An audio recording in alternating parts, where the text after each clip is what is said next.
जय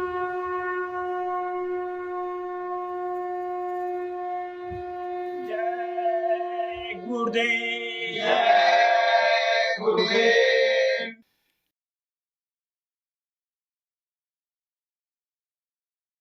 जय गुरुदेव।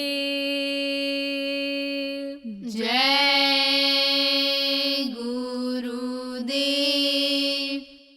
जब तेरी डोली निकाली जाएगी, जब तेरी डोली निकाली जाएगी, बिन मुहूर्त की उठा ली जाएगी।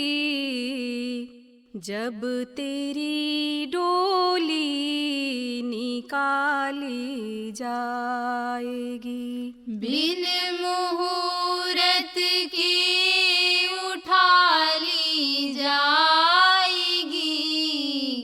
जब तेरी डोली निकाली जाएगी, उन हकीमों ने कहा यूं बोल कर, उन हकीमों ने कहा यूं बोल कर, करते थे दावे किताबें खोल कर, करते थे दावे किताबें खोल कर।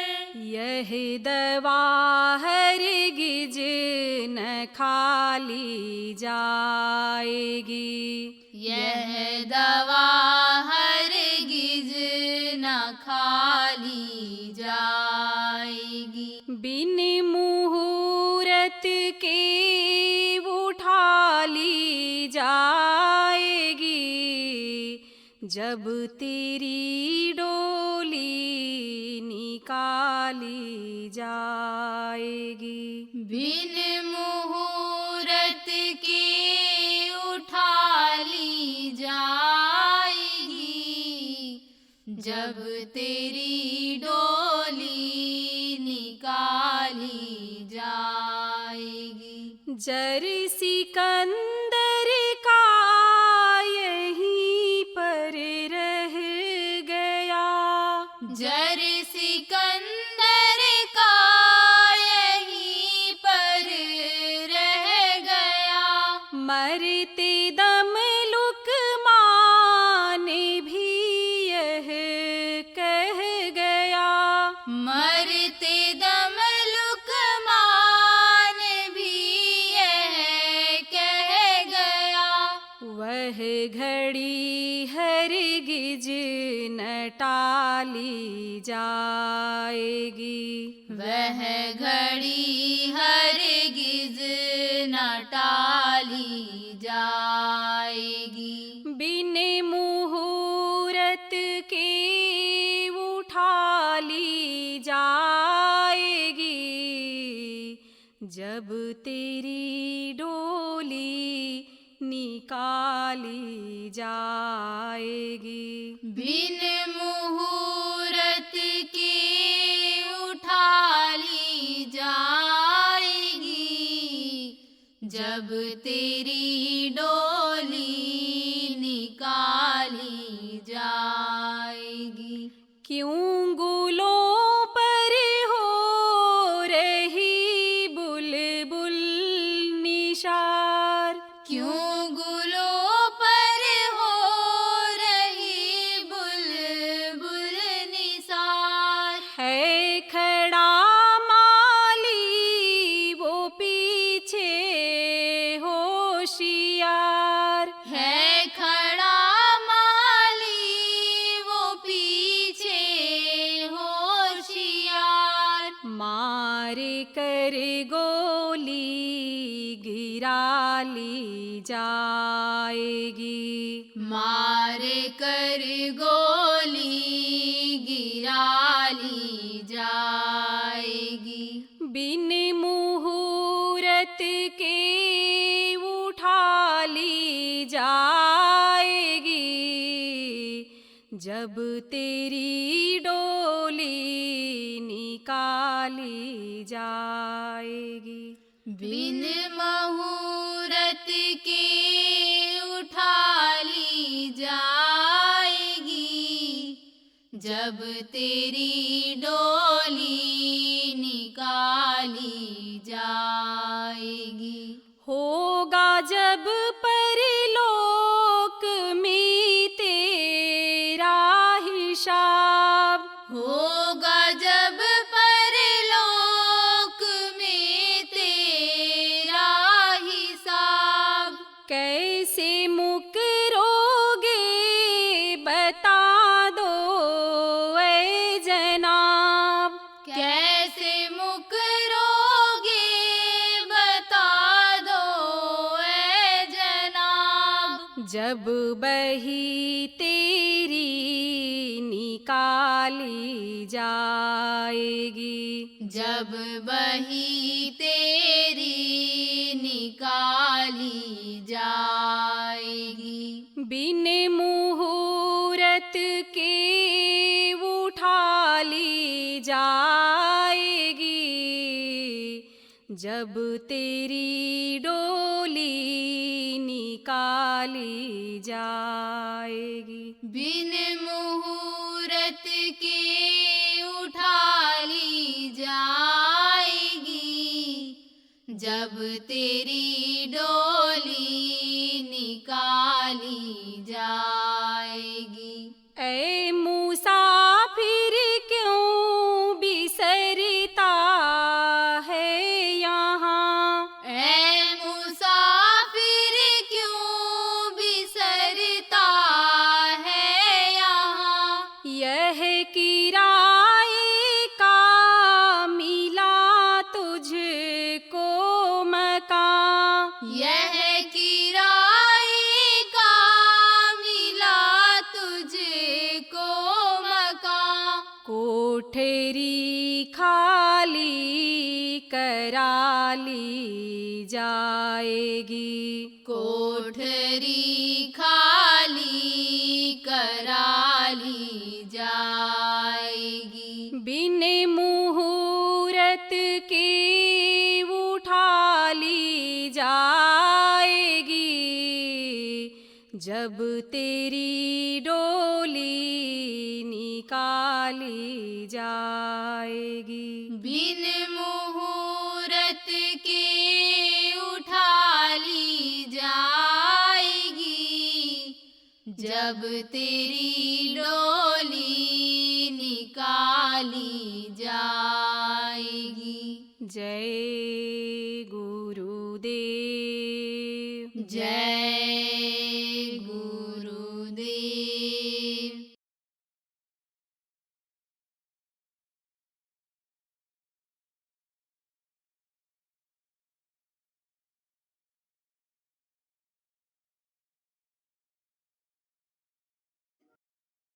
लोग बहुत दुखी हैं। घर घर में देखो बीमारी, घर घर में लड़ाई झगड़ा, रुपया पैसा कमाते हैं लेकिन कहते बरकत नहीं होती, बचत नहीं होती है। आता बहुत है लेकिन सब खर्च होता चला जाता है। पहले ऐसा नहीं था, पहले एक कमाता था 10 खाते थे, अब 10 कमाते तो भी नहीं पूरा पड़ रहा है। नीयत खराब हो गई लोगों की तो बरकत बंद हो गई। नीयत से ही बरकत होती है। खान पान लोगों का खराब हो गया, चाल चलन खराब हो गया। बुरे कर्म आदमी इस शरीर से करने लग गया तो सभी साधु महात्मा जो भी हैं, कथावाचक हैं, जो किताबों में लिखा हुआ है पढ़कर ये बताते हैं करनी का फल मिलता है। जो जैसा करेगा उसको वैसा भोगना पड़ेगा। तो जब मुंह से किसी को गाली देते हैं, आंख से किसी को गलत नजर देखते हैं, गलत बात सुनते हैं, हाथ से किसी को मारते पीटते हैं, पैर से बुरे काम के लिए जाते हैं, दूसरे को तकलीफ देने के लिए जाते हैं, तो इससे जब बुरा कर्म बनता है तब अच्छा कौन भोगेगा? आप आम का फल खाना चाहो और बेर का पेड़ लगाओ, शीशम का पेड़ लगाओ, तो कहां से आम फलेगा उसमें? तो इस शरीर से भोगना पड़ता है। अब यही नहीं पता चलता है लोगों को कि अच्छा क्या है और बुरा क्या है। ये किससे मालूम होता है? अच्छाई और बुराई का पता किससे चलता है? सत्संग से चलता है। सत्संग में इसीलिए बराबर आते जाते रहना चाहिए, और सत्संग में जब आते जाते रहोगे तो हर चीज की जानकारी हो जाएगी कि कैसे रहना चाहिए, कैसे खाना चाहिए, किस तरह से परिवार वालों का देख रेख करना चाहिए, सेवा करना चाहिए।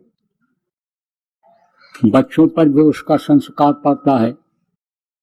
देखो, माता पिता धार्मिक होते हैं लेकिन बच्चे नालायक निकल जाते हैं, मांस मछली खाने लगते हैं, अंडा खाने लगते हैं, शराब पीने लगते हैं, चोरी व्यभिचार करने लगते हैं, जबकि माता पिता पूजा पाठ करने वाले, भगवान को याद करने वाले, दान पुण्य करने वाले, जीवों की रक्षा करने वाले होते हैं।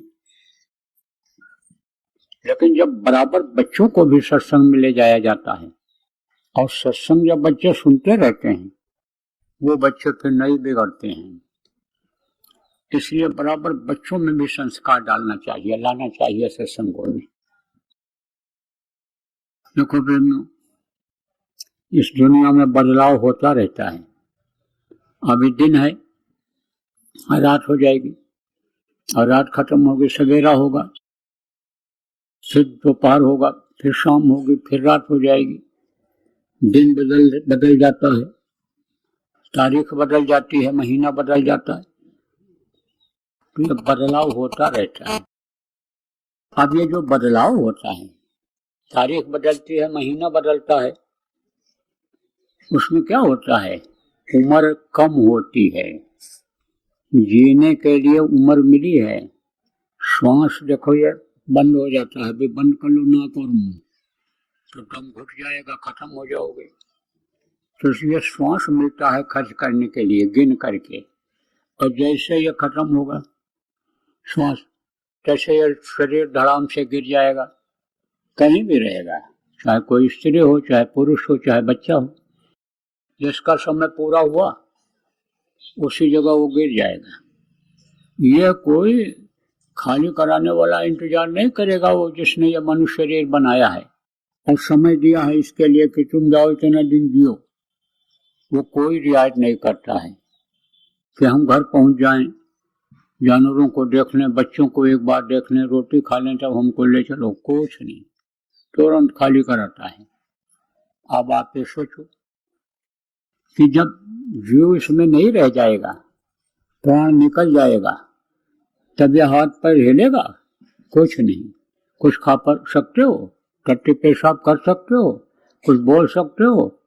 कुछ नहीं कर सकते हो। फिर तो इस शरीर में सड़न होने लगेगा, ये सड़ने लगता है, बदबू आने लगती है। लोग कहते ले जाओ इनको, जलाओ, नहीं तो मिट्टी खराब हो जाएगी। इसी शरीर को, सुंदर काया को लोग मिट्टी कहने लगते हैं। अब आप ये सोचो कि जिस काम में आप सब लोग लगे हुए हो, रुपया कमाने में लगे हो, घर बनाने में लगे हो, पति की सेवा करने में बच्चियों लगी हो, बच्चों की सेवा करने में लगी हो, आप लोग परिवार वालों की सेवा में लगे हो, जानवरों की सेवा में लगे हो कि हमारे पास ज्यादा जानवर हो जाए, हमारे पास ज्यादा खेती हो जाए, हमारा परिवार और बड़ा हो जाए, भरा पूरा हो जाए, तो कोई काम आएगा? आखिरी वक्त पर कोई काम नहीं आता है। और चाहे जान में पाप बन जाए शरीर से, और चाहे अनजान में ये पाप बन जाए शरीर से, तो उसका फल तो भोगना ही पड़ता है। जहर होता है, जहर, जहर को कोई जान करके खा ले तो भी मरेगा, और अनजान में खा ले तो भी मरेगा। तो पाप चाहे जान में बन जाए और चाहे अनजान में बन जाए, उसकी सजा भोगनी पड़ती है। इस शरीर को चलाने वाली एक बहुत छोटी चीज है, इसको जीवात्मा कहते हैं। परमात्मा की ये अंश है। आप फिर समझो कि जब परमात्मा की अंश या जीवात्मा उसमें मिल जाएगी तब इसकी कोई कीमत नहीं रह जाएगी। जब निकल जाएगी तब इसकी कोई कीमत नहीं रह जाएगी। अब आप ये समझो प्रभु कि ये जो मनुष्य शरीर मिला है ये आपको किस लिए मिला है? तो आप तो कहोगे भाई कमाओ खाओ, बाल बच्चों की देख रेख करो, बच्चा पैदा करो, बाप दादा जो खेती गृहस्थी सौंप गए उसको करो, मेहनत करो, मजदूरी करो, इसलिए मनुष्य शरीर मिला है। लेकिन इसी के लिए यह नहीं मिला है, यह भगवान के पाने के लिए मिला है, भगवान की प्राप्ति के लिए मिला है। अब आप सोचो कि आप एक एक चीज के लिए दौड़ते हो और उससे मांगते हो किससे? जिसको भगवान कहते हो, देवी देवता को कहते हो। जैसे दुकान खोलने के लिए जाते हैं तब कहते भगवान दया करना हमारे ऊपर, हमारी देवी जी जिनकी भी कोई पूजा करता है, जिनके भी देवता की पूजा करता है, कहता महाराज ग्राहक आ जाए, बिक्री हो जाए, अच्छी बिक्री रहे। खेत की बुआई के लिए कोई जाता है, कहता दया करना, बोने के लिए जा रहे हैं, अच्छी फसल हो जाए, जमाव अच्छा हो जाए। मजदूरी के लिए जाता है, कहता दया करो मजदूरी मिल जाए हमको।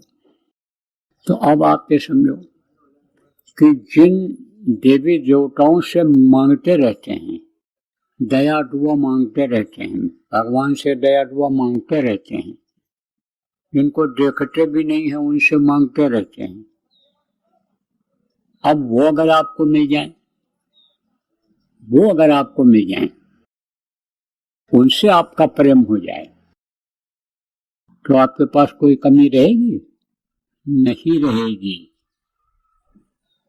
जैसे किसी से किसी की दोस्ती हो जाती है, समझ लो किसी लड़की की किसी से शादी हो गई, किसी लड़के की किसी से शादी हो गई, तो वो एक दूसरे का ध्यान रखते हैं, मांगना कहना नहीं पड़ता है।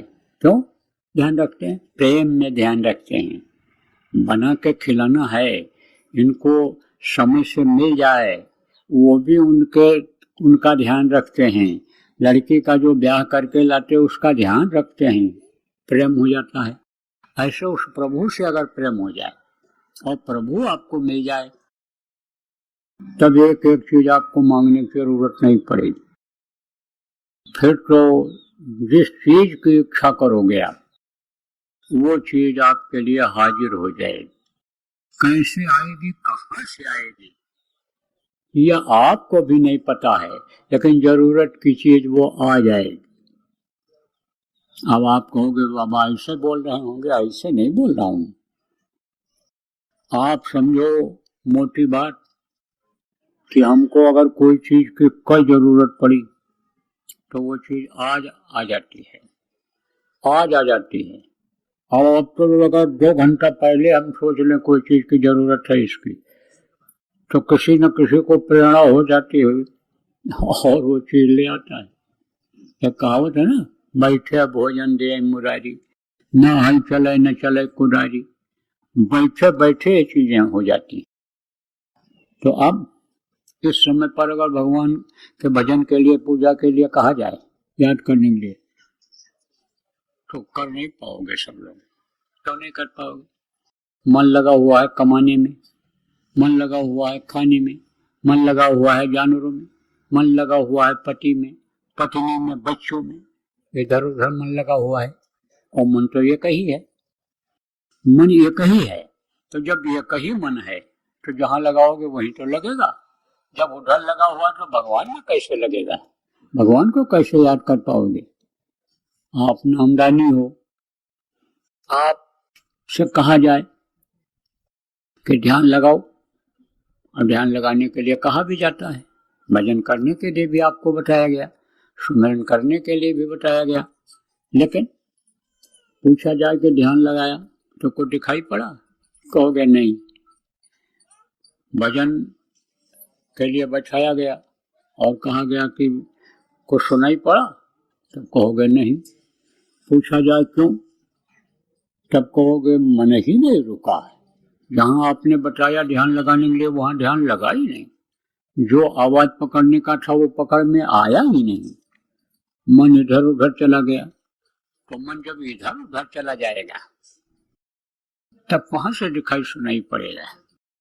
अब आप ये बात समझो कि अगर उस प्रभु की दया हो जाए, समर्थ गुरु बख्श के गुरु की दया हो जाएगा, तो ये चीजें जिनके लिए आदमी दौड़ता रहता है वो चीजें आसानी से मिल जाएंगी। अभी ज्यादा मेहनत करने पर मिलती हैं और वो फिर आसानी से मिल जाएंगी। कैसे ये भी बता दें। मान लो आपका कोई 10,000 रुपया बाकी है, कई बार गए मांगने, नहीं दे रहा है, और आप जा रहे हो और रास्ते में मिल गया, कहा भाई हमको ये पैसा आ गया, हमारे पास आ गया, मिल गया है, आप ये अपना पैसा ले जाओ, रुपया ले जाओ। तब कहोगे गुरु की दया हो गई, भगवान की कृपा हो गई, इतना बार दौड़ करके गए नहीं मिला, और आप देखो ये अपने आप दे दिया, बुला कर दे दिया, अरे भाई सुनो सुनो सुनो अपना रुपया ले जाओ। तो ऐसे होता है। इसमें जब उसकी दया कृपा मेहरबानी हो जाती है तब अनिश्चित आवे बरियाई कहा गया, अपने आप आने लगता है, ये होने लग जाता है। लेकिन मुख्य चीज यह है कि उस पर विश्वास होना चाहिए। विश्वास अगर नहीं होगा तो होगा कैसे। अब देखो बार बार आप लोग सत्संग सुनते हो, कुछ लोग इसमें ऐसे हो कि जो सत्संगों में बराबर जाते रहते हो, जाना भी चाहिए, बराबर आप सत्संग सुनते हो कि भाई जीने खाने के लिए यह समय तो मिला ही है, लेकिन भगवान के भजन के लिए भी समय मिला है, तो थोड़ी देर समय निकालना चाहिए, सुमिरन के लिए, ध्यान के लिए, भजन के लिए निकालना चाहिए। अब उस समय पर आप अगर सुन करके एक कान से दूसरे कान से निकाल दोगे, भूल जाओगे, कैसे समय निकालोगे। तो 24 घंटे का समय मिलता है हर आदमी, औरत को, बच्चे को 24 घंटे का समय मिलता है, एक दिन और रात मिलाकर। अब 24 घंटे में से 22 घंटा काम अपने शरीर के लिए कर लो, बच्चों के देख रेख के लिए कर लो, खेती गृहस्थी मजदूरी नौकरी के लिए निकाल लो, लेकिन 2 घंटा समय तो निकालो भगवान के भजन के लिए, भगवान को पाने के लिए। अभी आपको बताया भगवान मिल जाए, जो इस समय पर अनेक कलयुग में बहुत आसानी से मिल जाता है। आटा दाल का मिलना तो कठिन है, लेकिन भगवान का मिलना आसान है। वो अगर मिल जाए आपको, तब ये जो 24 घंटा की परेशानी है दूर हो जाएगी कि नहीं हो जाएगी। अरे आप गांव के सीधे साधे लोग हो, आपको सीधी भाषा में समझाता हूँ, ये परेशानी अपने आप दूर हो जाएंगी। अब 22 घंटा मेहनत करो आप और 2 घंटा खाली मेहनत कर दो, तो 22 घंटा का काम कम हो गया कि नहीं हो गया। इसलिए लोग जो नामदानी बच्चे और बच्चियों बैठे हुए हो, आप लोग भजन करो, ध्यान लगाओ, सुमिरन करो, और उस समय पर 2 घंटा जो समय आपको मिले, वो उस 2 घंटे के समय में आप भूलो हर चीज को। देखो महात्मा आए, संत आए, हमारे गुरु महाराज जैसे आए, तो उन्होंने क्या समझाया, क्या बताया, कहा भाई 2 घंटे के लिए, 1 घंटे के लिए जब तुम बैठो तो समझ लो कि अब हमारी कोई भी चीज दुनिया में नहीं है, अब हमारा यह शरीर भी नहीं, हम शरीर को बिल्कुल समझ लो छोड़ बैठे हैं। तब जब यह सोच लोगे कि हमारा शरीर नहीं है, छूटा हुआ है, मरे हुए जैसे बैठे हैं, तब किसी चीज की तरफ तुम्हारा दिमाग नहीं जाएगा, उधर फिर मन नहीं लगेगा, फिर किधर लगेगा, जिधर लगाओगे उधर लगेगा, प्रभु की तरफ लगाओगे उधर लगेगा। इसलिए उतने समय के लिए तुम भूल जाओ। वो भी देखो महात्मा लोग आए, समर्थ संत आए, गुरु सतगुरु आए, उन लोगों ने बताया, कहा भाई जो कुछ है तुम्हारे पास थोड़े समय के लिए उसको हमको दे दो और फिर हम जो तुम्हारे लायक होगा तुमको दे देंगे। राजा जनक का नाम सुना होगा आप लोगों ने। राजा जनक धार्मिक राजा थे। कुछ राजा ऐसे हुए हैं जो बड़े क्रूर थे, जैसे एक राजा रावण था और एक राजा राम थे। दोनों में कितना अंतर रहा।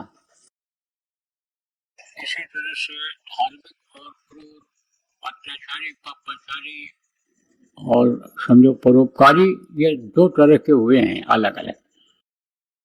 तो राजा जनक शरीर रहते हुए भी विदेही कहलाए। विदेही किसको कहते हैं?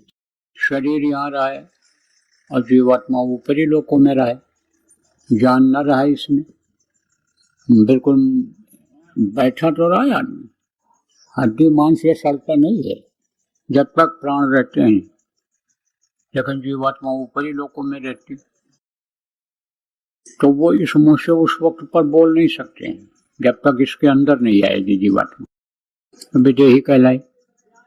तो उनको परमार्थ की चाह थी, भगवान से मिलने की इच्छा थी।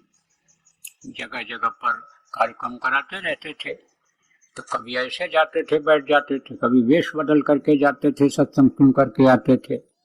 तो उनको जानकारी हो गई कि भगवान की प्राप्ति के बगैर कुछ होने वाला नहीं है और मनुष्य शरीर इसी काम के लिए मिला है, भगवान की प्राप्ति के लिए। और भगवान अगर मिल जाए तो अभी सब काम बन जाए। तो अब वो तलाश करने लगे, लोगों को बुलवाने लगे। तो कोई न बता पाएगा कि भगवान कैसे मिलेंगे। जानकारी हो तभी तो बताएगा आदमी। तब उन्होंने सोचा, राजा जनक ने, कि हम सभी साधु विद्वानों को बुलावें और उनके सामने अपनी बात को रखें। तो उन्होंने एक सभा का आयोजन किया और ऊंचा मंच बनवाया और सबको बुलाया और उन्होंने 1000 गाय बुलाया।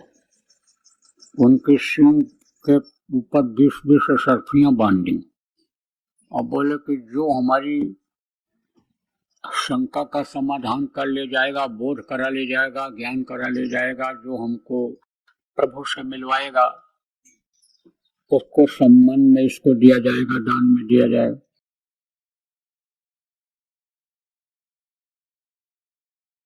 छोटे बच्चों की आदत डालो। किस चीज की आदत डालो? ध्यान भजन की नहीं करेंगे, नामदान वो सुन के भी जाएंगे तो वो याद तो कर लेंगे लेकिन करेंगे नहीं। क्या करेंगे? वो नाम धुनी करेंगे। तो जय गुरुदेव नाम जब रट जाएगा तो कहीं मुसीबत में भी अगर जय गुरुदेव नाम मुँह से निकल गया तो आपकी जो ये चिंता बनी रहती है कि पढ़ने के लिए बच्चा जा रहा है, ठीक ठाक वापस आएगा नहीं आएगा, जो फिक्र बनी रहती है कि आज के युग में पता नहीं कौन शराब पी करके बाइक चला दे, चढ़ा दे, गाड़ी चढ़ा दे, क्या कर दे, उस समय भी बचत गुरु महाराज की दया से प्रेमियों, बच्चों और बच्चियों, उन बच्चों का अगर मुँह से जय गुरुदेव नाम निकल गया तो बचत हो जाएगी। इसलिए आदत डालो। जय गुरुदेव। सरकारी व गैर सरकारी अनुदान के लिए बिना सत्संगियों के सहयोग द्वारा जनहित के कार्यों में लगी हुई बाबा जय गुरुदेव धर्म विकास संस्था का मुख्यालय पिंगलेश्वर रेलवे स्टेशन के सामने मक्सी रोड, उज्जैन, मध्य प्रदेश में है। यहाँ पर सत्संग व नामदान का कार्यक्रम होता रहता है। अतः आप श्रोताओं से अनुरोध है कि बाबा उमाकांत जी महाराज के आश्रम उज्जैन एक बार परिवार सहित जरूर पधारिएगा। आपके सुझाव के लिए व्हाट्सएप नंबर 9575600700। जय गुरुदेव।